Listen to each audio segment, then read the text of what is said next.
शबीह इमाम ज़मान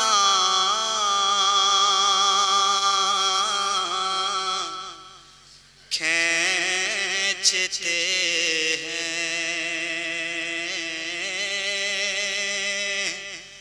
शबीह इमाम ज़मान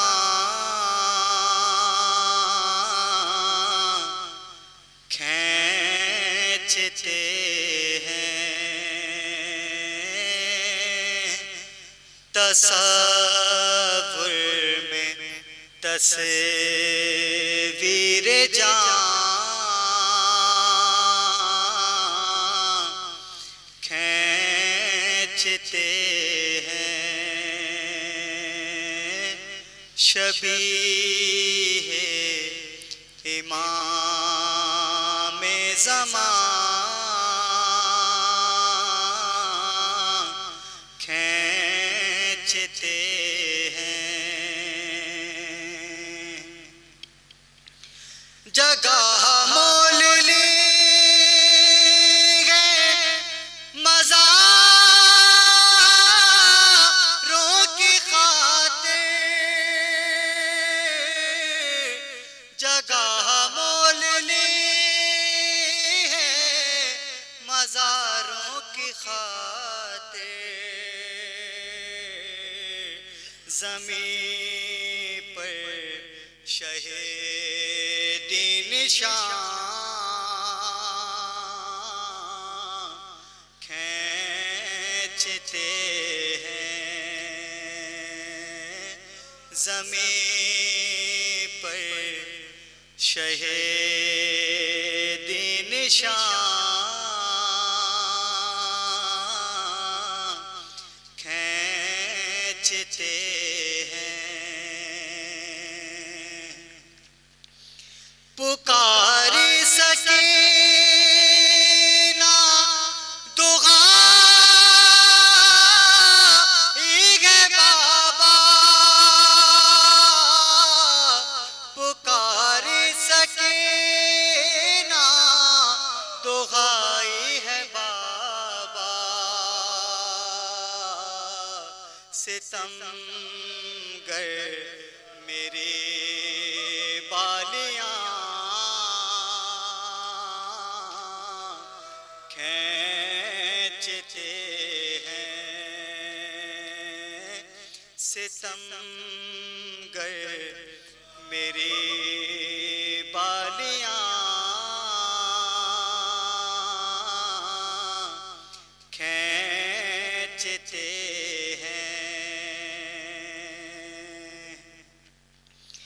कहाँ बेड़ियां और कहाँ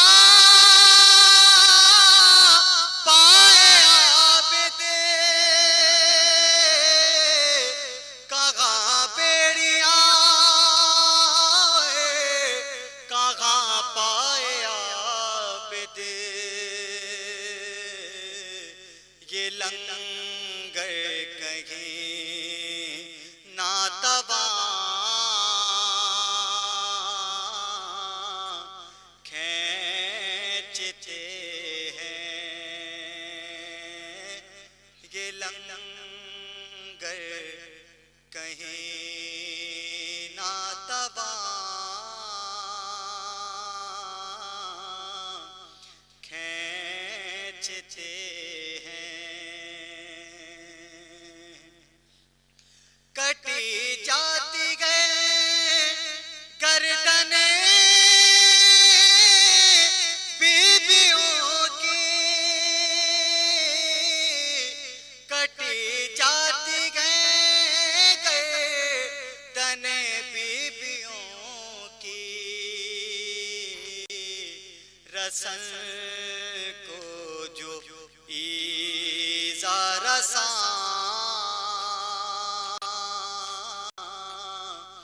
खींचते हैं। कहारों के अकबर ने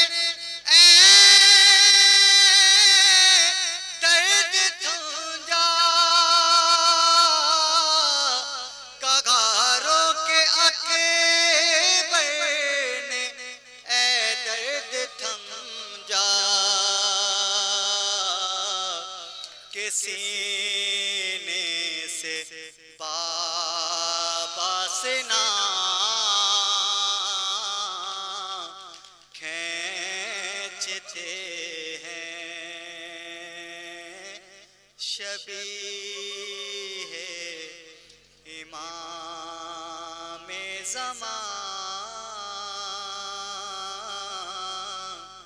खींचते हैं।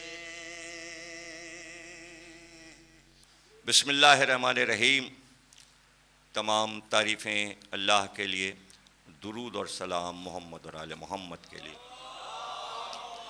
मेट्रो वन टीवी की जानिब से आप हजरात ये तकारीर सुन रहे हैं और इस अशरे का सिलसिला था और 9 मुहर्रम और 10वीं मजलिस आप हजरात समात फरमा रहे हैं, इसलिए कि चांद रात से सिलसिला शुरू हुआ था।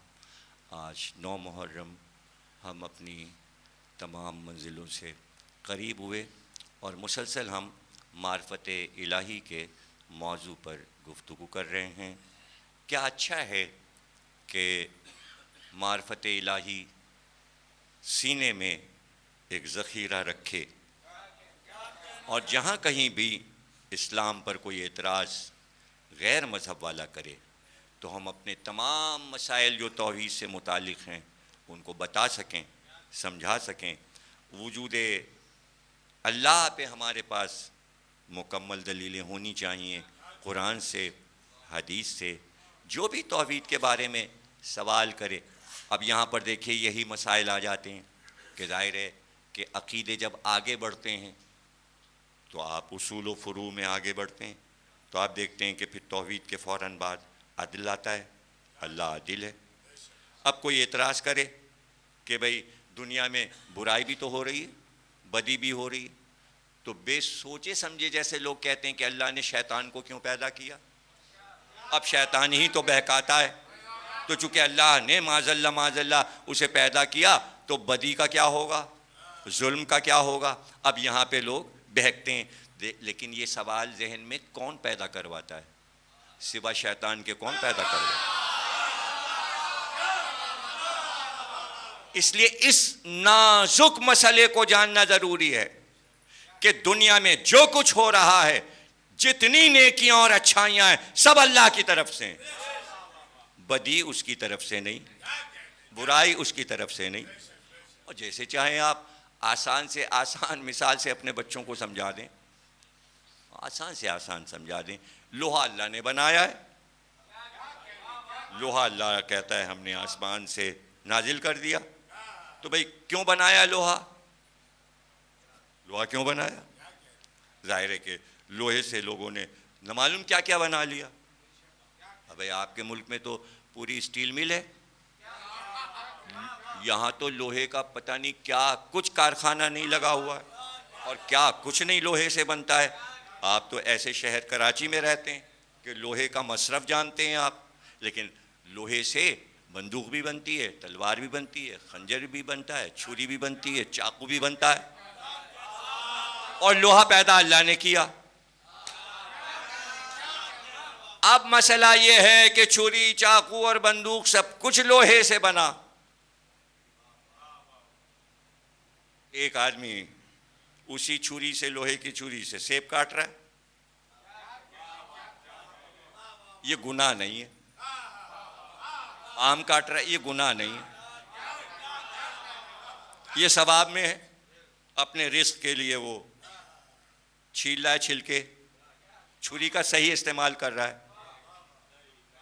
वही छुरी किसी ने अपने बुरे सोच और फिक्र से, अपनी दिमागी कार्रवाई से किसी के पेट में घुसेड़ दिया। अब ये लोहे की खता नहीं है, ये उसका जो शैतानी दिमाग था, ये उसकी खता है।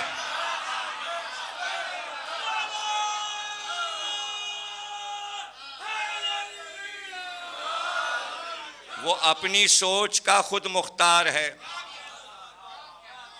और वो सोच, अच्छी सोच और बुरी सोच दोनों में फर्क समझ लीजिए।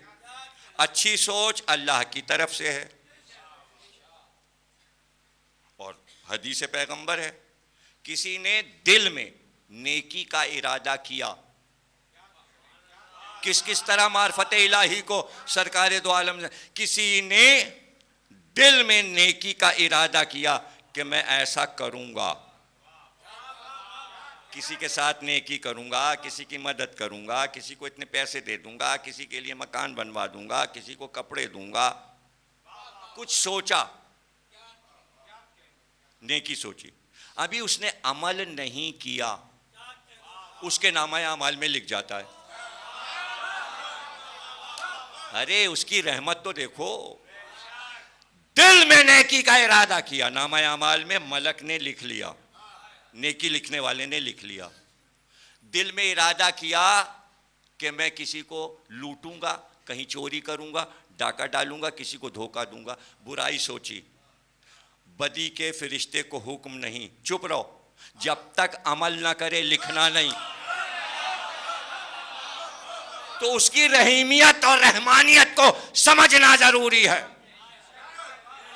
अब जो नेकी उसने सोची ये अल्लाह की तरफ से, जो बदी सोची ये अल्लाह की तरफ से नहीं, ये उसकी अपनी है। उसकी अपनी क्यों?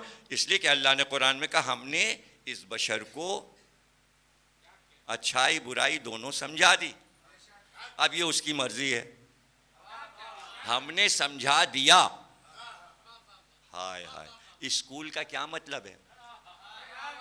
स्कूल का क्या मतलब है? बच्चे को स्कूल क्यों भेजा जाता है? माँ बाप जब इब्तिदा में बच्चों को पढ़ाते हैं तो क्या पढ़ाते हैं? शुरू ही में माँ बाप अपने बच्चों से कहते बेटा ये अच्छा है ये बुरा है, ये अच्छा है ये बुरा है। तो अब बाप ने अच्छा भी बताया और बुरा भी बताया, बेटे ने की बुराई तो बाप खताकार है। अरे भाई ये तो रोज की बात है, जब कोई खता करके आता है लड़का तो बाप क्या कहता है, बेटा हमने तो तुम्हें पहले ही बताया था वहां ना बैठना, जाके हमने मना किया था, माना, तुम वहां गए, देखो झगड़ा हुआ और उसका नतीजा ये हुआ। यानी बाप बरी हो गया बेटे की बुराई से और वही अच्छाई की। फर्स्ट आ गया बीए में, बाप कह रहा है देखो मेरे बेटे ने कैसा इम्तिहान पास किया, सबको मिठाई खिला रहा है। तो अल्लाह ने नेकी भी समझा दी, बुराई भी समझा दी। जब बंदे ने नेकी की तो सब लिख लिया गया, उसका सवाब अल्लाह कह रहा हम दे देंगे। जब बदी उसने की, अल्लाह कह रहा हमसे मतलब नहीं, समझा दिया था, खता तुमने,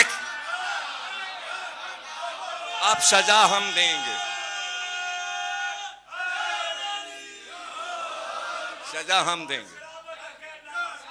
भाई तो फिर कुरान क्यों आया ये बता दो। अबे कुरान क्यों आया? कुरान हक व बातिल को समझाने आया। अरे फुरकान भी तो है कुरान, यानी अच्छाई बुराई में फर्क बताता है कुरान। तो अब जब अच्छाई बुराई में फर्क बता रहा है, जब आपको फर्क मालूम हो गया, निजी जिंदगी में कभी आपके साथ ऐसा नहीं होता। आप ईद के कपड़े खरीदने गए, जरा इससे अच्छा दिखाइए, ये क्या है, जो दिखाया खरीद लीजिए। यानी आपको तमीज़े अच्छाई और बुराई है और आप बेहतर चाहते हैं, इससे बेहतर दिखाइए। भाई क्यों? अरे ये दो धुलाइयों में चला जाएगा, बेकार, पायदार चीज दीजिए। ईद में भी पहने, ईद के बाद भी पहने, दो चार शादियों में भी पहन लें। पता चला बाहर निकले बगल से ही फट गया कुर्ता, फिसल गया, केले के कपड़े का बना था, पता नहीं प्लास्टिक का बना था। तो कपड़ा यूं करके देखते हैं, ये किसने आपको ये हिस्स दी है, ऐसे करके आप कपड़ा देखते हैं। तो अपनी निजी जिंदगी में हर चीज अच्छी चाहते हैं। जब बाजार जाते हैं, फ्रिज अच्छा हो, रेडियो अच्छा हो, टीवी अच्छा हो, फर्श अच्छा हो, सीमेंट अच्छी हो, मकाने हिल ना जाए, बुनियाद हिल ना जाए, छतें हिल ना जाए, लोहा अच्छा हो, जल्दी छत कहीं गिर ना जाए, पानी टपके ना। तो कायनात की हर चीज जो अपनी जात के लिए ली वो तो अच्छी अच्छी रहे। बुरी आ गई तो बदल ली, बुरी आई तो बदलनी नहीं है, नहीं चाहिए, बुरी है। तो अल्लाह के दीन में क्यों नहीं सोचते कि अच्छाई अच्छा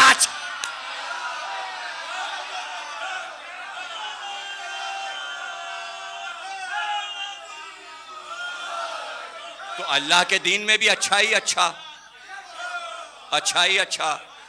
तो हमने तो समझा दिया, हमने तुम्हें समझाया, हमने कुरान में तुम्हें समझाया, हमने तुम्हें कुरान में बताया कि नहीं बताया किससे? ये हज़रत आदम है, हमने तुम्हें बताया ये हज़रत नूह है, हमने तुम्हें बताया ये हज़रत इब्राहीम है, हमने तुम्हें बताया ये हज़रत मूसा है, हमने ये बताया ये हज़रत ईसा है। जब हम आखिरी को भेजें तो मिला के देख लेना, अच्छा ही अच्छा नज़र आएगा।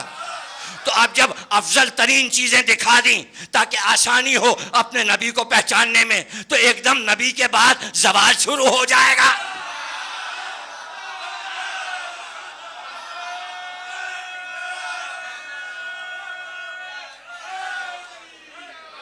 ऐसा तो नहीं हो सकता, ऐसा तो नहीं हो सकता।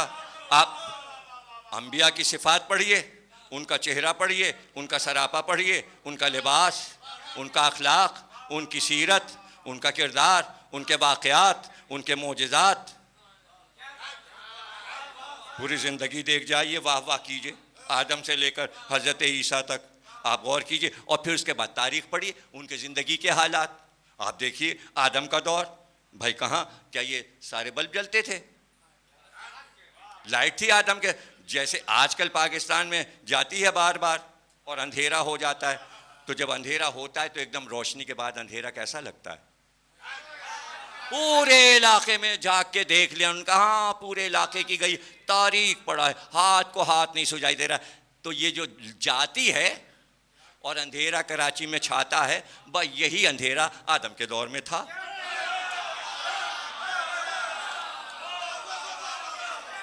देखिए, सरकारे दो आलम के बाद दुनिया को तरक्की हुई, हम फिर हजरत आदम के दौर में चले गए। कितना शौक है पिछले दौर में जाने का।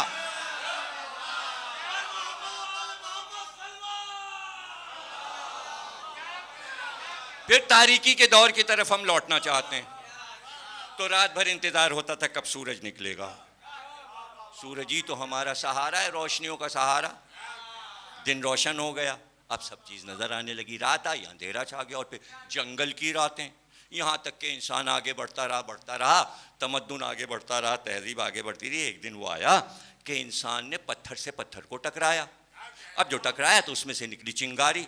पहली बार रोशनी से, रात की रोशनी से और आग से वाकिफ हुआ। उसने कहा इसमें तो आग निकलती है। फिर पत्थर से टकराया। ये पत्थर का दौर कहलाता है हिस्ट्री में। पत्थर से पत्थर को टकराया, चिंगारी निकली, हंसा। बच्चों की किताब में उस आदमी को हंसते हुए दिखाया जाता है तस्वीर में। पत्थर से पत्थर को टकरा रहा है, चिंगारी निकल रही, वो हंस रहा है। यानी आग दरियाफ्त कर ली, यानी रोशनी दरियाफ्त कर ली। ये साइंस की पहली दरियाफ्त है, पत्थर से पत्थर को टकराया। अब साइंस तरक्की करेगी, उसने कहा इसको महफूज करो। फिर उसने पत्थर से पत्थर को टकराया, फिर सूखे पत्ते डाल के उसके पर चिंगारी गिरी, आग। अब जब आग बुझने लगी और लकड़ी डाल दी और डाल दी, यहाँ तक कि जंगल जलने लगे और वो खुश हो रहा है। दरियाफ्त हो गई एक चीज़। अब उस आग को महफूज कैसे करें, यहाँ तक कि शहद के छत्ते तक पहुँचा और वो मक्खियों को उसने भगाया और फिर उसमें से मोम निकाली और फिर मोमबत्ती बनाई और फिर उसमें धागा डाला और फिर यहाँ तक कि तरक्की होती गई। और फिर पहाड़ों की गुफाओं में उसने मोमी शमाएं जलाना शुरू की। अब तरक्की हो गई। पहले पत्थर से चिंगारी निकली थी, तरक्की हुई, मोमबत्ती, साइंस की तरक्की तो देखिए। अब उसके बाद चराग बनाया, मिट्टी का चराग बनाया, फिर आगे बढ़ता गया, मोमी शमाएं बनने लगीं, बड़ी बड़ी शमाएं, काफूरी शमाएं बनने लगीं। तरक्की होती गई। बादशाहों के यहाँ तरीक़ा रोशनी का कि रात को रोशन कैसे किया जाए, अंधेरी रात को रोशन कैसे किया जाए। यहाँ तक के होते होते होते बहुत से तरक्की के दौरों से गुजरते हुए लालटेन बन गई। आ गया कि शीशे से एक चिमनी बना के हवा से इस लौ को कैसे, मोमबत्ती तो हवा से बुझ जाती थी, तो अब उन्होंने ईजाद किया पहले तो शीशा। सिकंदर आज़म के दौर में पहली बार शीशा सिकंदर आज़म ने, सिकंदर ज़ुल्क़रनैन ने दरियाफ्त किया। उससे पहले कोई नहीं जानता था शीशा क्या होता है। पहला दुनिया का आईना सिकंदर ज़ुल्क़रनैन ने बनाया। जब पता चला तांबा क्या है और पीतल क्या है और धातु का पता चला, यूँ ज़माना तरक्की करता जा रहा है और साइंस की तरफ इंसान बढ़ता चला जा रहा है, ये सब साइंस है। ये तारीख़ व तमद्दुन की साइंस है। यहाँ तक कि उसने एक चिमनी बना ली और लालटेन में मिट्टी का तेल भी दरियाफ्त हो गया और फिर लौ भी हो गई और लालटेनें लिए घूम रहे। कितनी बड़ी इजाद कर ली साहब, घरों में लालटेनें जल रही, यहाँ तक कि गैस, ओहो बड़ी रोशनी फैल गई, कितनी रोशनी फैल गई गैस, यहाँ तक के भाई लाइट पता चल गई। और बनाने वाले ने अंदर से हवा निकाल के एक बल्ब भी बना लिया और करंट को तार से बल्ब में जोड़ना आ गया। बड़ी खुशियां हुई साहब, बल्ब बड़ी देर में हम तक बल्ब पहुंचा, लाइट पहुंची। लालटेन के दौर में गुजरते रहे, फिर धीरे धीरे लाइट आगे बढ़ी। अब लाइट यहाँ से, लाइट वहाँ से, लाइट वहाँ से, बाद में पता चला कि पानी से लाइट। अरे भाई पहले ही पता लगा लेते। किसी ने अली से पूछा, मौला अली पानी की क्या तारीफ है? कहा अगर मैं चाहूं तो पानी से पानी को टकराऊं तो पूरा जहां रोशन हो जाए।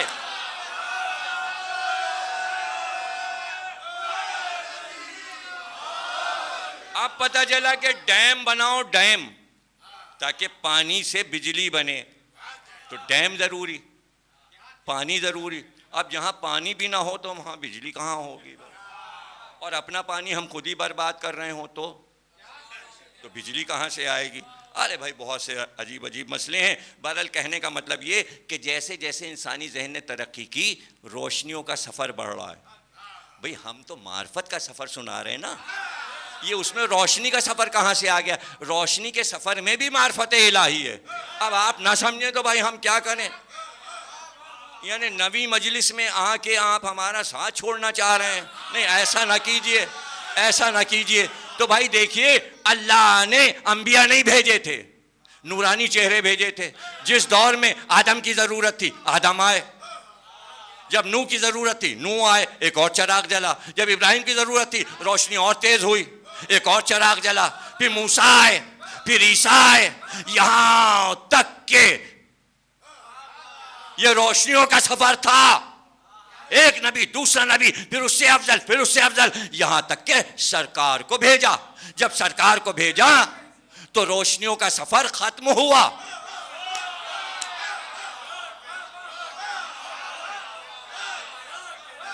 लाखों चिराग जल रहे हैं, लाखों चिराग जल रहे हैं, और एकदम से सूरज निकल आए, फिर क्या होगा? यूं करके आपने कहा अरे भाई लाइट बुझाओ, सूरज निकल आया। अभी भी नहीं समझे। सिराजे मुनीर आ गया, रोशनियों का सफर, मार्फत इलाही का। जब जितनी रोशनी की जरूरत थी अल्लाह देता गया और फिर बढ़ाता गया, बढ़ाता गया। अब शेर पढ़ दूं, वो आए बज़्म में, इतना तो मीर ने देखा, फिर उसके बाद चिरागों में रोशनी ना रही। वो आए बज़्म में, इतना तो मीर ने देखा। कोई कहता है अमीर मिनाई का शेर है, कोई कहता है मीर तकी मीर का शेर है, कोई कहता है किसी का। ये अमीर है, मीर नहीं है। शेर किसी का हो, बात तो समझो कि बज़्म में जब सरकारे दो आलम आए, इस बज़्म तौहीद में जब सरकार आए तो सिराज मुनीर बन के आए। अब तो कायनात को रोशन हो जाना चाहिए। तो अली का कौल है कि जब सूरज निकल आए तो घर के चिरागों को बुझा दिया जाता है। जो सूरज के निकलने पर चिराग जलाए रखे उसे अहमक कहते हैं। अब आप पूरा सब तारीख पढ़ें, तमद्दुन की, अदब पढ़ें, तो आपको पता चलेगा हर एक तारीख दौर में एक सुबह का इंतजार करता है। साफ सवेरा नमूदार होने वाला है।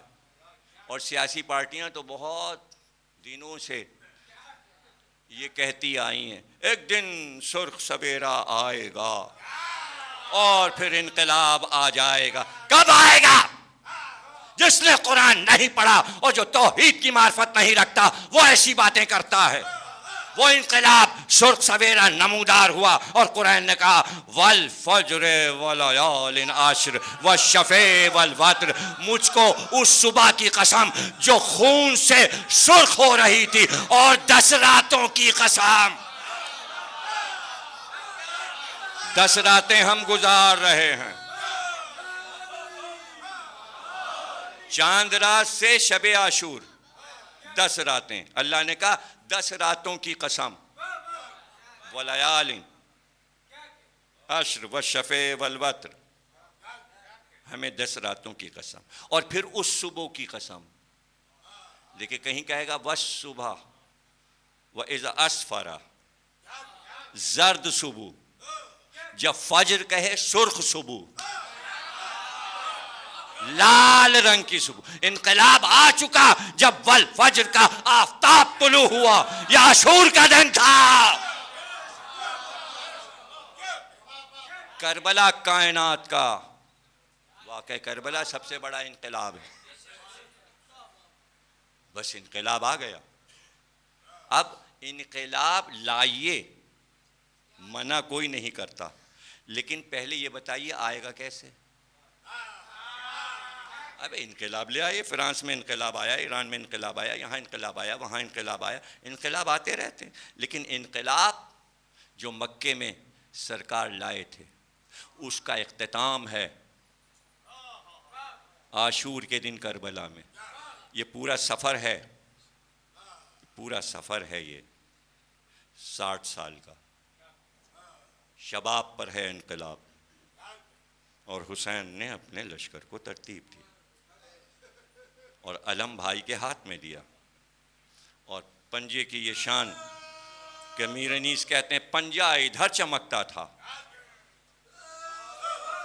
अलम सजा दिया इस्लाम का लश्कर। मीर अनीस ने लश्कर हुसैन नहीं कहा, हुसैन के लश्कर को क्या कहा? जाती है कि शिको से रन में खुदा की फौज। जब तौहीद के लिए लड़ाई होती है तो लश्कर तौहीद का होता है, नामों से मंसूब नहीं होता। करबला तौहीद की जंग है, तौहीद के दिफा की जंग है। वो अकीदा जो मक्के में सरकार लाए थे तौहीद का, उसकी हिफाजत की मेराज है। और हुसैन दुनिया को बताना चाहते हैं हमने हिफाजत की है, कर दी है। अब इस्लाम किसी का मोहताज कयामत तक रहेगा नहीं, वो हो गई हिफाजत। करबला के फानूस में है तौहीद, अकीदा तौहीद, अकीदा तौहीद एक फानूस है। उस फानूस की मिसाल अल्लाह ने कुरान में दी कि हम मिसाल देते हैं।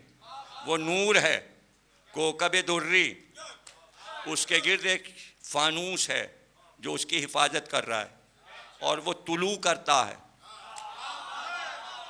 आयात नूर पढ़ लीजिए, पता चल जाएगा। तो फानूस तो है, उसी पे तो शेर कहा गया, फानूस बन के जिसकी हिफाजत खुदा करे। अब ये शेर तो देखिए, यानी खुदा खुद किसी का फानूस बन जाता है। उसी का नाम तो है हुसैनियत। फूकों से यह चिराग बुझाया ना जाएगा। कौन सा चिराग, कौन सा चिराग जो फूकों से बुझाया ना जाएगा? और फूक क्या चीज है?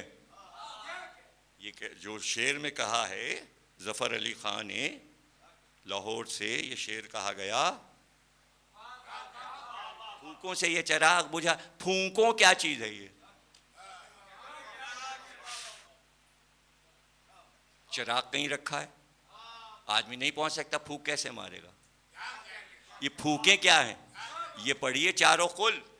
रसूलुल्लाह कहते हैं फूकने वालों और फूकने वालियों से महफूज रख। अरे वो फूक है शैतान की फूक, उसको कहा जा रहा है। इसलिए फानूस खुदा खुद बनता है।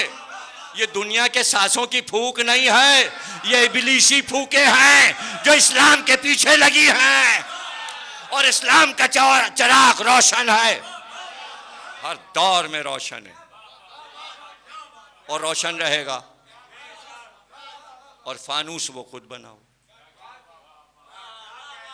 और ये शेर अपनी तरफ से उन्होंने नहीं कहा है, ये कुरान की आयत का तर्जुमा है।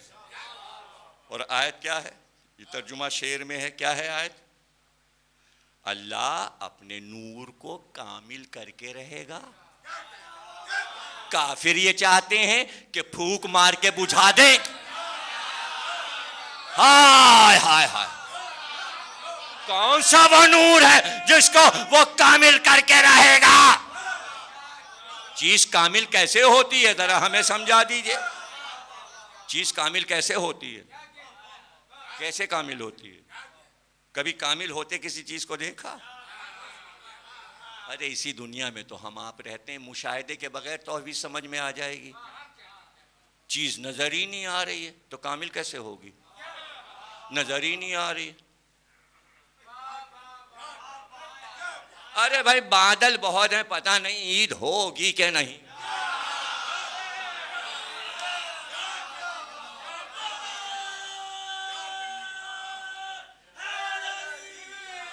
चीज नजर ही नहीं आ रही है। कभी हबीब प्लाजा पे हैं, शायद वहां इतनी देर में खबर, हाँ वहां नजर आ गया। अरे भाई वहां नजर आ गया, हम ढूंढ रहे थे नहीं नजर आया।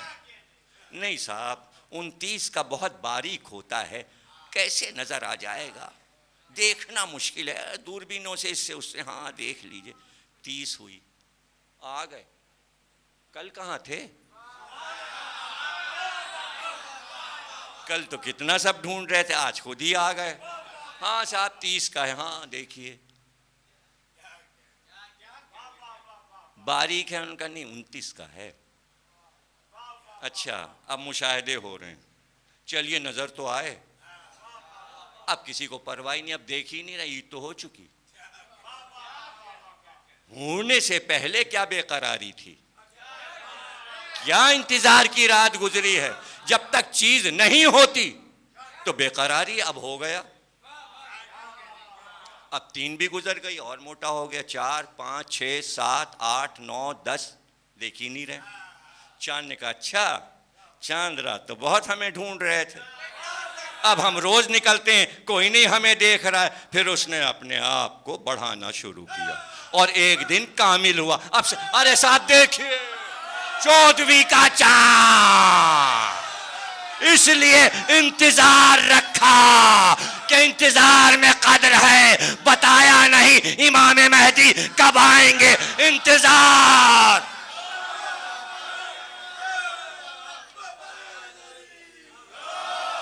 इंतजार इंतजार, लेकिन आएंगे तो बारीक पहली का चांद बन के नहीं आएंगे।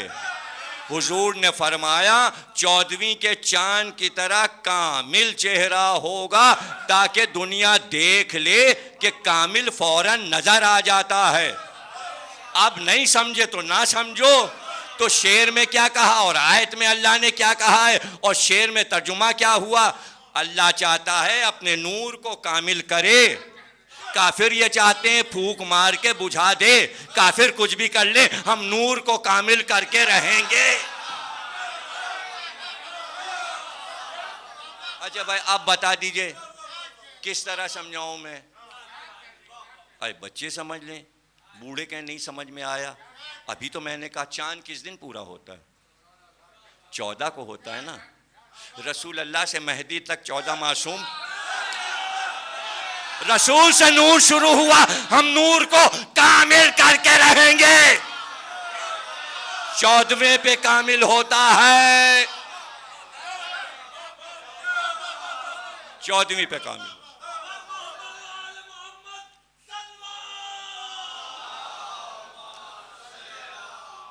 ये फूंक मार के बुझाना चाहते हैं, तो अल्लाह के नूर को फूंक से तो नहीं बुझाया जा सकता।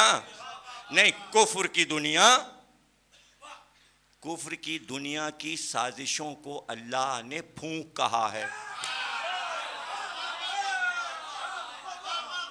तौहीद का सफर है, मार्फत का सफर है। हम इसी जमाने में बैठे हैं जहां हम ये सोच रहे हैं कि हम अकेले ही कुफ्र से टकरा लेंगे।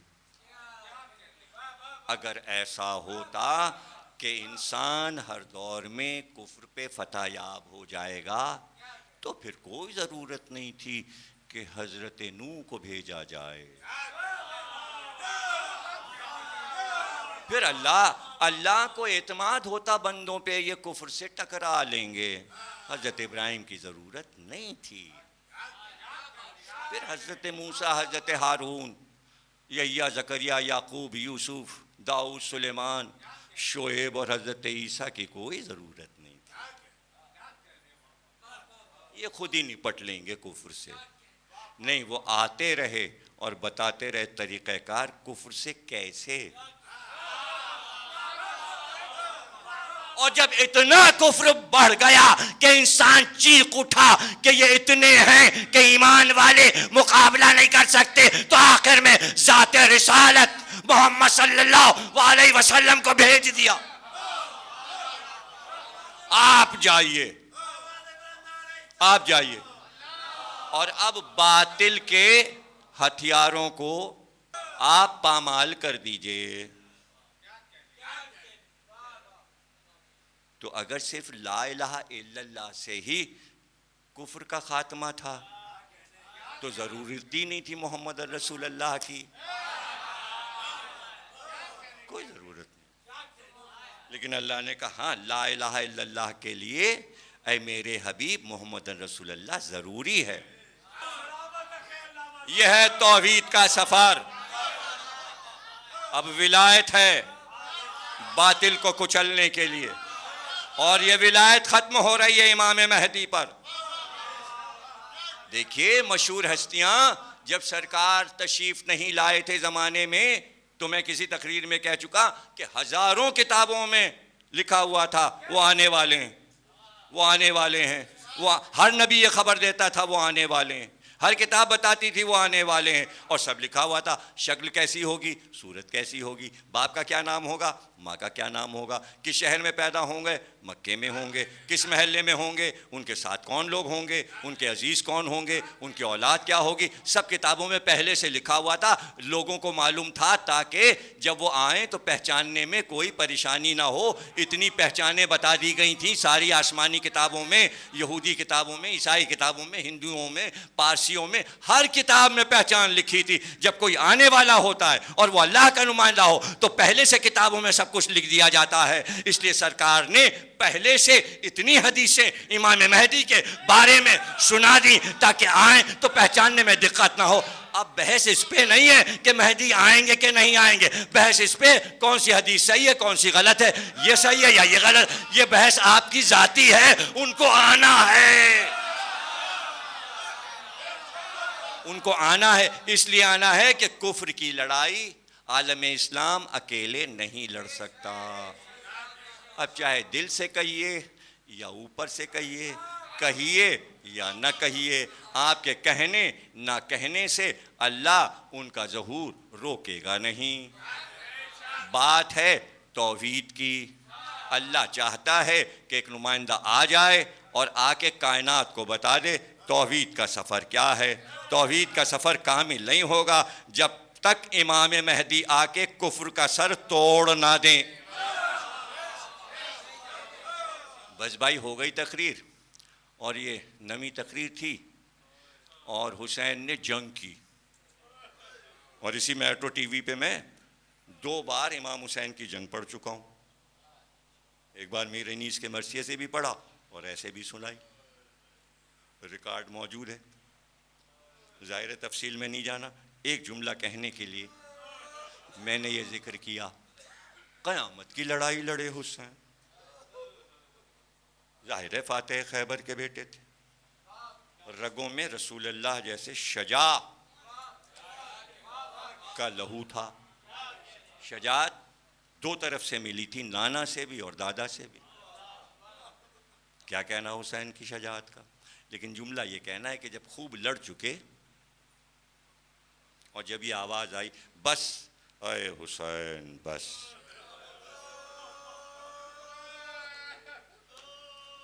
तो क्या कह के तलवार रखी।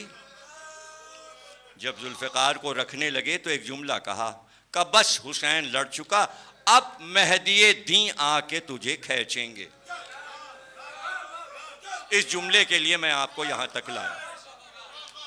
मैं तो लड़ चुका, अब अगर तेरी हसरत है ए जुल्फ़िकार तो महदी आएंगे और फिर वो चलाएंगे।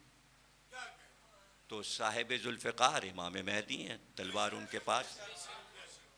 हुसैन ने तो न्याम में रख ली, और जब न्याम में रख ली तो यह है मक्तल में कि चारों तरफ से तीर आने लगे, और कपड़े की थैलियां लटकाए हुए थे, उसमें पत्थर भरे हुए थे, बड़े बड़े पत्थर मारते थे खींच के। 2 शहीद ऐसे हैं करबला में जिन्हें बेइंतहा पत्थर मारे गए, एक हजरत कासिम और दूसरे इमाम हुसैन।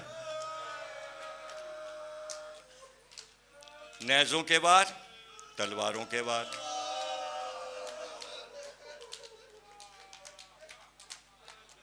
हुसैन जुलजना पे तशरीफ फरमाए और गुफ्तगू भी कर रहे हैं, जख्मी हो रहे हैं मगर खुतबा भी दे रहे हैं। तशरीफ फरमाए, लेकिन जब पिसर साद ने कहा कि बस अब ये तन्हा हो गए, हुसैन का खात्मा कर दो, तो उस वक्त हुरमुला ने अपनी कमान में एक तीर जोड़ा, और ये वो वक्त था, तीर जब उसने फेंका तो हुसैन अपनी पेशानी का पसीना पोंछ रहे, और तीर आके उस वक्त लगा जो हाथ से होता हुआ पेशानी तक आया। जब दूसरे हाथ से हुसैन ने तीर को खींचा और हाथ हटाया तो इतना लहू जीन पे गिरा कि लहू तो एक तरफ, अब हुसैन संभल नहीं सके।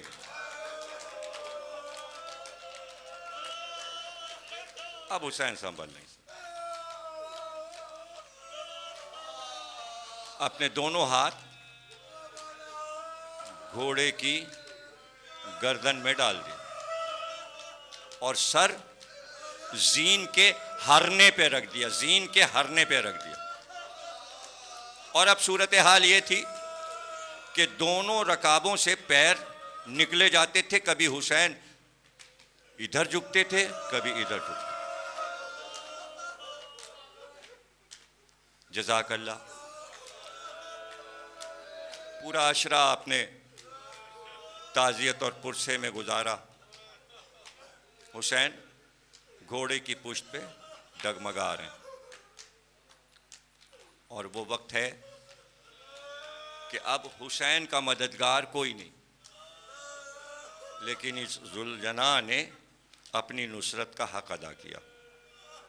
जैसे कभी मदीने में हिजरत करके रसूलुल्लाह आए थे,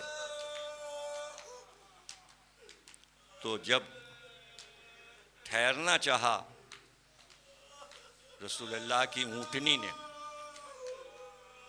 और सब इंतज़ार कर रहे थे देखें कहाँ रसूलुल्लाह उतरते हैं, तो रसूलुल्लाह की ऊँटनी थमती थी, सांस लेके कभी दाएं कभी बाएं, फिर आगे बढ़ती थी, जगह को देखती थी, और फिर एक जगह बैठ गई। यानी जानवरों को ये पता है कि मेरे मालिक की जो मर्ज़ी है किस जगह के लिए इंतखाब है, जो वफ़ादार जानवर होता है। आज मस्जिद वहीं मस्जिद नबवी बनी है जहाँ सरकार दो आलम की ऊँटनी बैठी थी। यह है जानवर की अजमत। ऊँट से ज़्यादा घोड़ा अक्लमंद होता है, यानी तमाम जानवरों में सबसे ज़्यादा अक्लमंद घोड़ा है। इसलिए घोड़े को कहते हैं फरस। फरस के क्या मानी? फरस लफ्ज़ फिरासत से है, यानी अक्लमंदी। इसी फरस से फारिस है, जहाँ अक्लमंद रहें। ये सब रूट हैं लफ्ज़ों के। तो घोड़े से अक्लमंद कोई जानवर नहीं। अब वो कितना वफादार है, रसूलुल्लाह का घोड़ा है, बचपन से हुसैन उस पे बैठे हैं, उसको पता है हुसैन का अब कोई साथी नहीं रहा। मैं आ रहा हूँ मसाइब पे, लेकिन इस मंज़र को ज़रा सा महफूज कर लें। सुनने वाले कि उसने दाएं देखा, बाएं देखा, यानी अब उसको पता है मालिक की मर्जी क्या है। और एक बार हुसैन ने कहा, उसके कान में हरने पर तो सरी था, कब वहाँ पहुँचा दे जहाँ हमने आशूर की रात तुझे ले जाके जगह दिखाई थी, मुझे उस नशेब में ले चल। और फिर एक जुमला कहा कि अगर तू भूल गया है और जगह को पहचान नहीं पा रहा है तो देख आगे बढ़, जहां से मेरी मां फातिमा जहरा के रोने की आवाज आ जाए उसी जगह उतार दे, उसी जगह चला। जुलझना चला और मक्तल के नशेब में उतरने लगा। तमाम हो रही हैं मुहर्रम की मजलिसें, दो चार जुमले कह के मैं आपके लिए दुआ करूं। मक्तल में पहुंचकर चारों तरफ एक कावा दायरे की शक्ल में, यानी वो ये देख रहा है कहाँ उतारूं, किस जगह उतारूं अपने सवार को, अपने जख्मी सवार। ऐसे में उसको एक जगह बहुत सी रेत का टीला सा नजर आया, जहाँ रेत का ढेर हो, एक टीला सा बना हो मिट्टी का। उसके करीब गया और फिर आहिस्ता आहिस्ता अपने चारों हाथ और पाँव को मोड़कर बैठा और बैठकर आहिस्ता से हुसैन को उस रेत पे उतार दिया। कुछ समझे? ये उसकी खामोश नुसरत है। उसे पता है कि जिसमें इतने तीर हैं, अगर मैं सख्त जमीन पर उतारूंगा तो जमीन की जर्ब से तीर और जख्मों में घुस जाएंगे, और अगर मिट्टी पे उतारूंगा तो तीरों की जर्ब जिस्म में नहीं लगेगी। और हुसैन को वहां पर उतार कर उसने लश्कर का रुख किया और लश्कर को देखना शुरू किया। उसके बाद फिर वापस आया और इमाम हुसैन की तलवार को उठा के दांतों से पकड़ के इमाम हुसैन के हाथ पे रखा। फिर अपनी लजाम को दांतों से पकड़ा, दूसरे हाथ पे रखा, और उसके बाद अपनी पेशानी से हुसैन की पुश्त पर, गोया ये उसका प्यार था। ये सब नफ्सियात है, ये उसकी मोहब्बत। गोया कह रहा था उठिए, लश्कर करीब आ रहा है, ये तलवार है, ये लजाम है, मौला मेरी पुश्त पे सवार हो जाएं, लश्कर आ रहा है। लेकिन जब उसने देखा कि हुसैन बेहोश हैं, ज़ख्मी हैं और लश्कर करीब आ रहा है, तो उसने लश्कर की तरफ रुख किया। और जब उसने देखा कि सिपाही आगे बढ़े तो एक बार उसने जस्त करके हमला किया, लश्कर पे हमला किया। और कहते हैं 135 आदमी उसने घोड़े सवारों को अपने दांतों से पकड़ पकड़ के गिरा लिया और अपने पैरों से कुचला, पैरों से कुचला। ये है एक जानवर की मदद।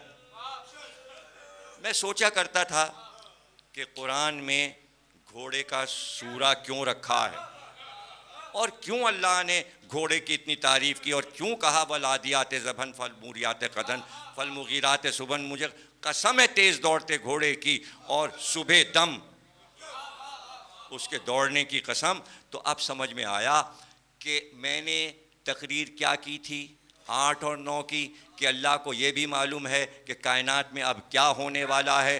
अल्लाह को मालूम था कि एक घोड़ा हुसैन की इस तरह मदद करेगा, तो एक सूरा पूरा घोड़े की शान में उतार दिया कुरान में। उसको पता था वाक़या करबला में क्या होगा। बस ये आखिरी जुमले हैं और उसके बाद वो मंजिल आ गई कि जहां घोड़े ने चारों तरफ दौड़ना शुरू किया, मैदान में दौड़ना शुरू किया और आगे भागता जाता था और पैरों को पटकता जाता था। और तमाम मकातिल में लिखा है इस तरह आवाज़ बुलंद करता था जैसे कोई रो रहा है। जैसे कोई फरियाद कर रहा है। और बस जब करबला में अंधेरा छा गया, स्याह आंधी उठी, और जब वो भागता हुआ चारों तरफ आया और लश्करों ने हुसैन को घेरा हुआ था, कभी इधर गया कभी उधर गया, और फिर जब रास्ता बनाकर वहाँ आया मक्तल में, तो उसने जो मंजर देखा, तो मक्तल ने बस लिखी तो सारी तफसील है, लेकिन मैं तो इतना ही कहता हूं कि उसने अपनी पेशानी को बहते हुए खून से रंगीन किया और उसके बाद भागना शुरू किया, और एक बार खयाम का रुख किया और दरे खैमा पे पहुंचकर उसने एक आवाज दी, खैमे के पर्दे उठने लगे, सैदानियां बाहर आई और घोड़े के चारों तरफ सकीना पूछ रही थी, मेरे बाबा को कहां छोड़ आया? बहने पूछ, कहां है तेरा सवार, कहां है हुसैन?